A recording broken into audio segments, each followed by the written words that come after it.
दोस्तों, आज की कहानी है भाभी। ननन को दिया जाता है, ननन से लिया नहीं जाता। दोस्तों, कहानी शुरू करने से पहले अगर आपने चैनल को सब्सक्राइब नहीं किया हो तो कर लीजिए ताकि आपके पास पहुंच सके हर नया वीडियो। निशा को बचपन से ही सज सवज कर रहना बहुत पसंद था। वह अक्सर माँ के दुपट्टे को साड़ी की तरह लपेट बिंदी लिपस्टिक लगा खुद को आईने में देख खूब इतराती। बड़े होने पर उसका ये शौक बना रहा। निशा ने अपने इस शौक में ही अपना कैरियर बनाने की सोच ली, लेकिन परिवार वालों ने रजामंदी नहीं दी। निशा ने बहुत जिद की। पिताजी ने कह दिया, पहले पढ़ाई पूरी कर लो फिर ये सब भी कर देना।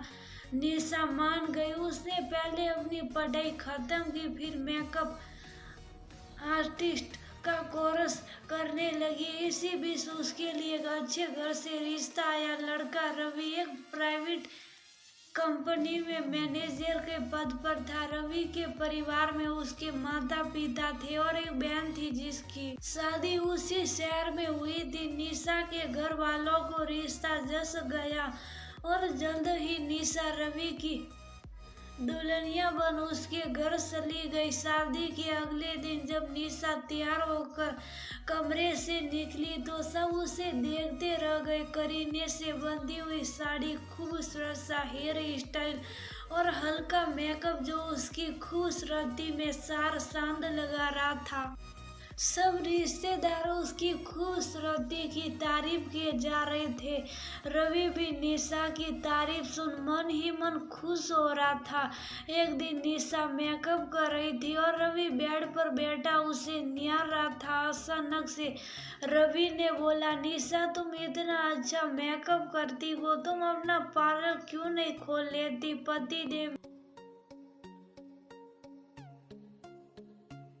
तो ये हमेशा से सपना था कि एक दिन मेरा अपना पार्लर हो। अगर आप साथ देंगे तो मेरा ये सपना सच हो सकता है। निशा, तुम्हारा ये सपना जरूर सच होगा।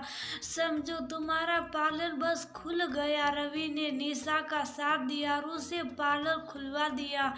निशा के हुनर को मानो निशा ने खूब मेहनत की और उसका पार्लर भी अब अच्छा चलने लगा था। निशा की ननद रेवती को फेशियल या मेकअप कुछ भी करवाना होता तो झट से निशा के पास आती। शुरुआत में तो निशा को रेवती का आना अच्छा लगा, लेकिन एक समय के बाद अपनी ननद के व्यवहार से परेशान होने लगी। रेवती कभी भी पार्लर आ जाती और उससे कहती, भाभी पहले मुझे फ्री कर दो, घर पर काम है। निशा की पहले से तय बुकिंग होने पर भी उन्हें फर्क नहीं पड़ता था। अगर निशा उसे इंतजार करने या फिर किसी और दिन आने को कहती तो रेवती अपनी माँ से निशा की शिकायत कर देती और फिर कमला जी निशा को अच्छी खासी झाड़ लगाती। कई बार तो रेवती पार्लर से सरगर का सामान भी ले जाती। निशा चाह कर भी पैसे नहीं मांग सकती थी। निशा को जब लगा कि पानी सर से ऊपर जा रहा है तो उसने सारी बात रवि को बताई, लेकिन रवि निशा पर ही गुस्सा हो गया। निशा मन मार कर रह गई। इस दिन के बाद निशा ने अपने आँख और कान बंद कर लिए और रेवती की हर हरकत को नजरअंदाज करने लगी। एक दिन रेवती को किसी पार्टी में जाना था तो उसने निशा से अपना मेकअप करवाया और पार्टी में चली गई। पार्टी में उसकी दोस्त तन्वी उससे बोली, रेवती तुम कहाँ से मेकअप करवाती हो? तुम्हारा मेकअप बहुत ही अच्छा होता है। मुझे भी अपनी पार्लर वाली का नंबर और एड्रेस देना। मेरी भाभी का अपना पार्लर है तो मैं फेशियल, वैक्सिंग, मैनीक्योर, पेडीक्योर सब वहीं से करवाती हूँ। भाभी सब कुछ बहुत ही अच्छे से करती हैं और सब से अच्छी बात मुझे किसी भी सर्विस के पैसे नहीं देने पड़ते।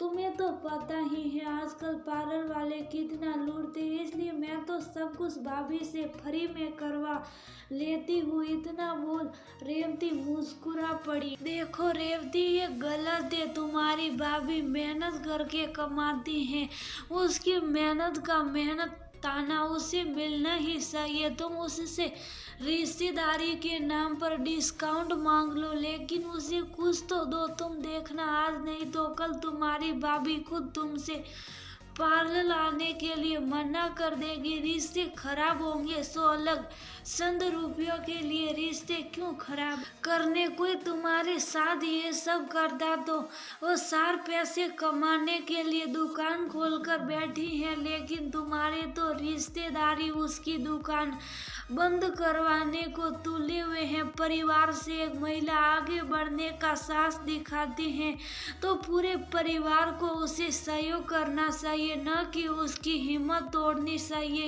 याद है तुम्हारी ननद ने तुमसे तुम्हारी फेवरेट साड़ी मांग ली तो तुम्हें कितनी मिर्ची लगी थी, और तुम तो ये सब निशा के साथ बार बार किए जा रही हो। इतना सुन रेवती का मुंह उतर गया, लेकिन अभी भी उसे अपनी गलती का एहसास नहीं था। कुछ ही दूरी पर रेवती के पति देव महेश बाबू खड़े थे। उन्होंने भी सारी बात सुन ली। अब तक वो रेवती की हरकतों से अनजान थे। घर आते ही वह रेवती से बोले, रेवती, क्या तुम निशा को पैसे नहीं देती और उससे सारे काम मुफ्त में करवाती हो?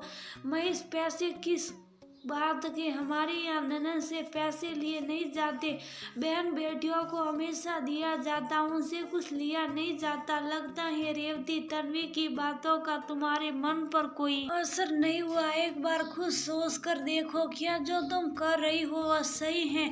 तुम बाहर कहीं से अपना कोई काम करवाती हो तो पैसे देती हो ना, फिर अपनी भाभी को उसकी मेहनत का पैसा देने में कैसी की साइड रिश्तेदारी में लिया एहसान बहुत भारी पड़ता है। रेवती, मेरी बात याद रखना, एक समय के बाद रिश्ते भी गवा बैठोगी, तब तुम्हें तुम्हारी गलती का एहसास होगा। इतना बोल महेश बाबू गुस्से में कमरे से बाहर ले गए। रेवती बैठकर सोच विचार करने लगी तो उसे अपनी गलती का एहसास हो गया। उसने खुद से वादा किया कि आज के बाद वो अपनी भाभी के पार्लर जाएगी तो फ्री में कुछ भी नहीं करवाएगी।